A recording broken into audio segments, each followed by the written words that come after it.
উপজেলার ইসলামী আন্দোলনের নেতৃবৃন্দ সম্মুখপানে উপস্থিত আছেন, হাত পাখা নিবেদিত দায়িত্বশীল এবং কর্মী ভাইয়েরা, প্রশাসনের সম্মানিত ভাইয়েরা, সাংবাদিক ভাইয়েরা, আল্লাহ পাকের দরবারে লাখো কোটি শুকর, যেই মহান আল্লাহ তাআলা আমাদেরকে জীবনের এই হায়াতের থেকে একটু সময় হলো ইসলামের পক্ষে খেদমত করার এই মুহূর্তে সুযোগ দান করেছেন।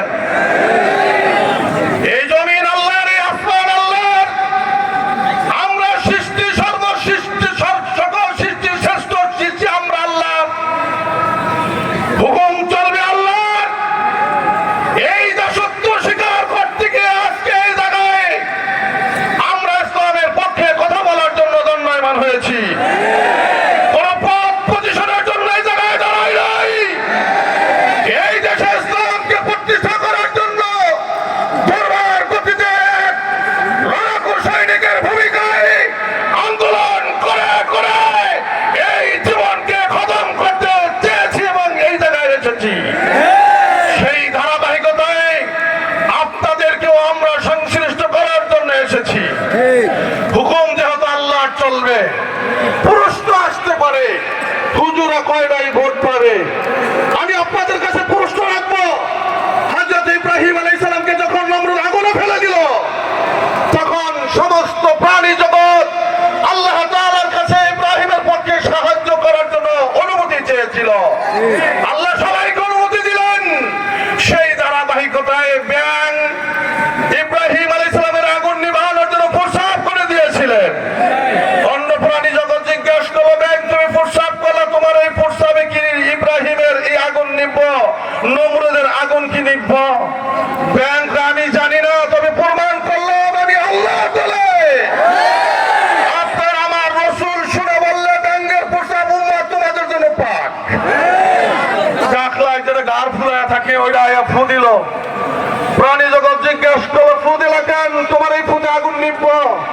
ডাকলায় গার ফুলাই না, ওই প্রাণী কয় আমি জানি আমার এই ফুতে নমরুদের আগুন নিভব না, কিন্তু আমি প্রমাণ করলাম আমি নমরুদের দলে।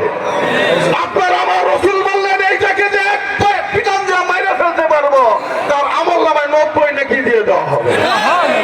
আমরা সেই নবীর দল, সেই নবীর উম্মত, ঠিক না বিধি কথা নয়? কিছু চিনি না। আমরা ইসলামের পক্ষে থেকে আমাদের কবর হাসর মিজানকে সুন্দর বানাইতে চাই। ক্ষমতার মস্তাদের জন্য আসি নাই। এজন্য এক দলের ক্ষমতা, এক দলের দায়িত্ব দেওয়ার পরে আমি প্রতিটা এই উপজেলার প্রতিটা ইরান ঘুরে ঘুরে আমি আমার ভাই ব্রাদার, আমাদের দেশের আত্মীয় স্বজন, পাড়াপড়শি জনগণ সবাইকে বলেছিলাম, ভাই একবারের জন্য হলে ইসলামের পক্ষে এসে পরকালের মিশনকে সুন্দর বানান। সবাই বলছিল, ভাই একটা বাক্স আসলে আমরা আপনাদেরকে এবার ভোট দিয়ে দিব। এই আশাবাদ ব্যক্ত করে তাদের কাছে এসেছিলাম, কিন্তু দুর্ভাগ্যের বিষয় আমার সেই মিশন বাস্তবায়ন হয় নাই। কিন্তু সেই মিশন আমি ইনশাআল্লাহ বাস্তবায়ন করেই ছাড়বো ইনশাআল্লাহ। রাজি আছি না ইনশাআল্লাহ? সবাই রাজি আছি না? অনেকের প্রশ্ন, আকরাম মাওলানার ভোট দিব কেন?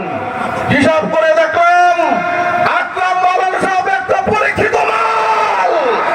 কারণ 2013 সালের 7 যেদিন এই দেশে এইরকম তারা হত্যা চালিয়েছিল, সেদিন আলেম ওলামার কোনো ক্ষতি হয় না, আকরাম মাওলানা দেয় নাই। আমাদের প্রতি নির্দেশনা ছিল, সাংবাদিক ভাইয়েরা সাক্ষী, প্রশাসনের ভাইয়েরা সাক্ষী। এক প্রশাসনের ভাই আমাকে বলল, মাওলানা সাহেব আপনি আমার বন্ধু মানুষ, আপনাদের প্রতি নির্দেশ হলো কোমরের নিচের হানি যেন থাকে না।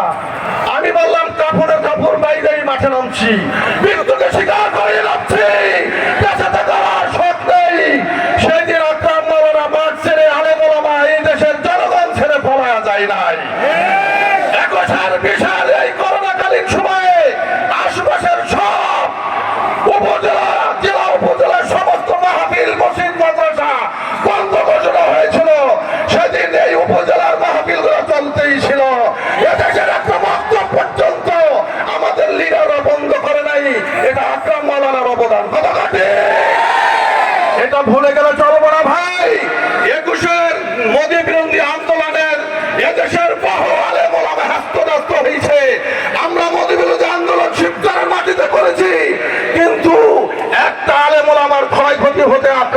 যায় নাই। কতক্ষণ যেই লোকটা মায়ের ভূমিকা পালন করে আমাদেরকে এইভাবে আশ্রয় প্রশ্রয় দিয়ে আজ 26-এর নির্বাচনে হাত পাকারে আমাদের সামনে আসলো, আমরা কেমন নিমক হারাম হয়ে যাবো যে আমরা তাকে শেষবারের মতো একটা ভোট দিব না? এটা হতেই পারে না। জাতির কাছে আমি দাবি রাখলাম, যে লোকটা তার জীবন যৌবন সবকিছু ইসলামের জন্য উৎসর্গ করে দিল, আরে আগামী 5 বছর বেঁচে থাকবে কিনা জানি না। সে এখন বার্ধক্যের বসতিতে আছে, ঠিক না বেটি? কতক্ষণ এই হিসাব করো, এই লোকটা আলেম ওলামা সহ এই দেশের তৌহিদি জনতা, মুসলিম জনতা, হিন্দু ভাইয়েরা, ইসলামিক যত দল এই দেশে আছে, যত ধর্ম বর্ণের মানুষ আছে, সবার সাথে আক্রান্তের এক হৃদ্যতা ভালোবাসার প্রমাণ মিলেছে, ঠিক না বেটি? কতক্ষণ আমি ওনার তো আহ্বান করবো, শেষবারের মতো একবারের জন্য দল মত বুঝি না, আওয়ামী লীগ বিএনপি বুঝি না, কোন ইসলাম এই দেশে কোনো কিছুই বুঝি না, এই লোকটা আমাদের মুরব্বী হিসাবে একবার ভোট পায়, ঠিক না বেটি? এই আশাবাদ ব্যক্ত করবো। তিনি পরীক্ষিত মাল, বাহাদুর বিশ্বাস, বর্তমান গজনীশীন বিশ্বাস, আব্দুল্লাহ মোহাম্মদ হাসান সাহেব তাকে অনুমোদন প্রদান করেছে। তাকে ভালো মনে করে খেলাফতের দায়িত্ব, খলিফা হিসাবে তাকে আপনার কি করছে, আপনাকে তাকে খেলাফত দান করেছে। এরপরে এই নির্বাচনের ব্যাপারে তাকে অনুমোদন করেছে। এরপরে সার্বিক সহযোগিতা করবে বলবে সে ঘোষণা প্রদান করেছে।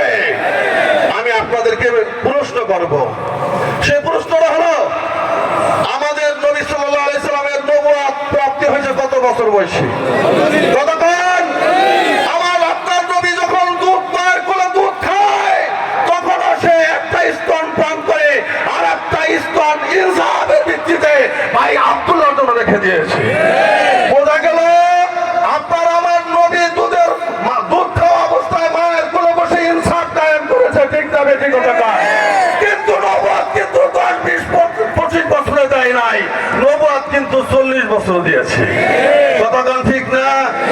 এই উম্মতের জিম্মাদার সেই হবে যার বয়স ইসলামের ভিত্তিতে নবীর বয়সের সাথে মিল খাইব। কতক্ষণ ঠিক না?